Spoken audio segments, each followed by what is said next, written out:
Live from Fargo and serving you on TV, online, and on the go. This is Valley News Live 10 at 10. Something about the image of a clown at night.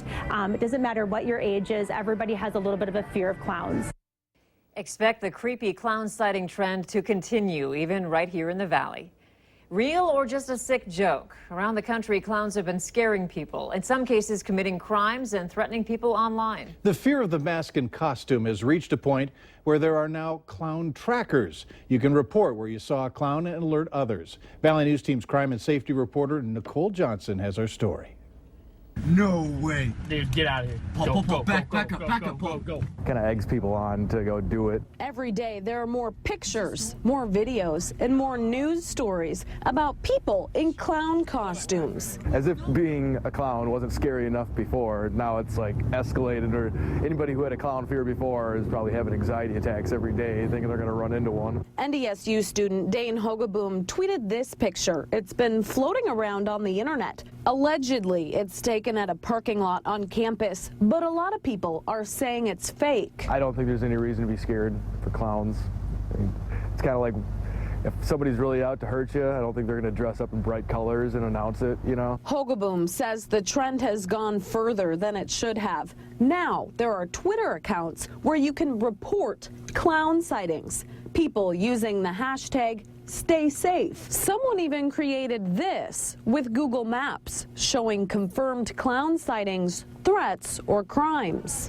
There haven't been any clown crimes in our area, but expect clown sightings. Been flying off the shelf, so we're down to just the few that you see left, but we had an entire wall of clowns. So yeah, so it's just, we've had so much action and publicity on clown this season. It's been crazy. All the publicity has ramped up clown sales at Halloween Express. I think it's just been kind of a fun prank, and again, everybody just loves clowns, so I think it's that little bit of that childish horror that people have with clowns. It's the costume of the year, but it's not a great idea, according to Hogaboom. I've seen so many people now post, oh, if I see a clown, I'm going to hit him with my car, or I'm going to beat him up, you know. He says what started as a joke should stay that way, so no one gets hurt. Nicole Johnson, Valley News Live.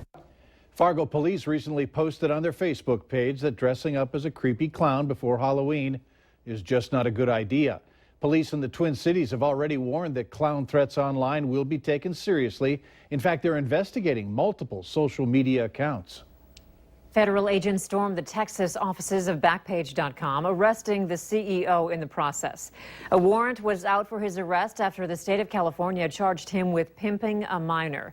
We've known for quite some time of the trafficking and sex work happening right here at home through Backpage.com, and the police have too, arresting 18 people earlier this summer during an underage sex solicitation sting. It's a sickening thing that we have going on, and we're going to do our best to continue to combat it so that anybody that's looking at one of these places that hosts ads for these kind of connections, hopefully the person sitting behind the computer gets the message. Backpage.com remains online and running despite attempts at congressional legislation and 48 of the 50 state attorney generals pressing the company to do more. Friends of Fergus Falls native and Baylor University sophomore David Groteberg gathered for a memorial service on the university campus. Groteberg, who the university described as one of our brightest stars, died last night after a hit-and-run crash as he rode his bicycle with his girlfriend in the 3100 block of Franklin Avenue in Waco, Texas. Students and faculty gathered to pay their respects. Officials responded at around 10 p.m. after a caller reported that a vehicle traveling at a high rate of speed struck a bicyclist.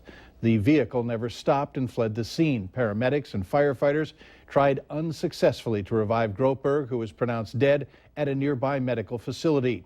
His girlfriend was not injured. Now investigators are looking for the vehicle that was involved in the crash, but have made no arrests.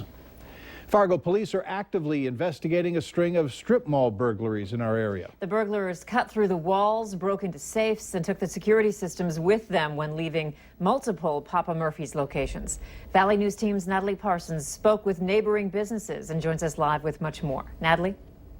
Mike and Andrea, I visited South Park Center along 32nd Avenue South in Fargo, where local business owners say Papa Murphy's isn't the first burglary to shake the strip mall. Brad Smith says the strip mall's hair salon and retail boutique were broken into about a month ago, and the burglars gained access to the building from an unlocked door around back in the alleyway. A Sun Gods employee explained that the alleyway is not a place for you to go alone, especially at night. And if you're closing your store, you need to double check that the door is fully locked. I'm also told that while many strip mall employees have to go through a hallway to get to their business, South Park Center shops have direct access from their alley door. Reporting live, Natalie Parsons, Valley News Live. All right, thank you, Natalie. Fargo police say there's no reason to believe anyone is in danger by visiting a strip mall, as all the incidents occurred after mall hours. We are weeks away from Election Day, and in North Dakota there are 5 measures that you'll have to decide, one of them involving rights of crime victims. Measure 3, which is nicknamed Marcy's Law, would add to the state constitution that crime victims would have to be notified about court proceedings like plea bargains, parole hearings, and the right to refuse interviews or depositions made by the defendant or their attorney. Proponents say it will strengthen laws we already have, while opponents are saying it's going to cost the state millions of dollars each year to add staffing. They're opposed to it because if the system is working well now, we're taking care of victims, and what this is going to do is impose an additional financial burden on the whole system. That their rights to be heard, their right to be notified, their right to restitution, and their right to be free from harassment is constitutionally protected and levels the playing field between defendants and victims. To learn more about this measure, click on this story on valleynewslive.com. Coal is produced all over the country, but where's the future of the industry? That's what nearly 20 companies gathered in Washington, D.C. to try and figure out. Alex Miller spoke to one man who says the fix is right in our state.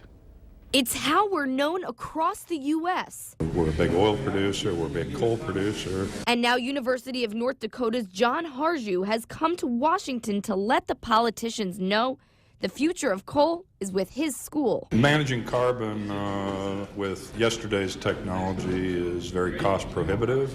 And what we're doing is advancing the technology to make this an economically viable platform. He says the University of North Dakota's Energy and Environmental Research Center is working towards economically viable carbon capture and storage systems through a holistic approach. Energy is a vital part of our economy, but technology is as well. And while the coal industry has undoubtedly hit a rough patch, companies across the country are now competing to create new technology that can appeal to members on both sides of the aisle. Harju wants policymakers in Washington to understand where they can look for a positive change. North Dakota is a leader in the technology front, and we're also very much a leader on the energy sources. Reporting in Washington, I'm Alex Miller.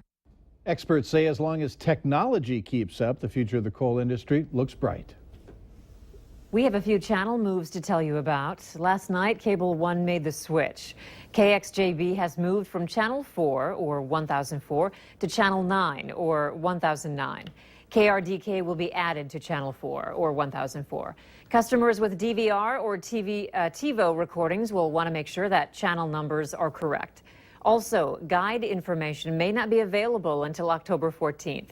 Please know that these changes are on behalf of Cable 1 and not Valley News Live.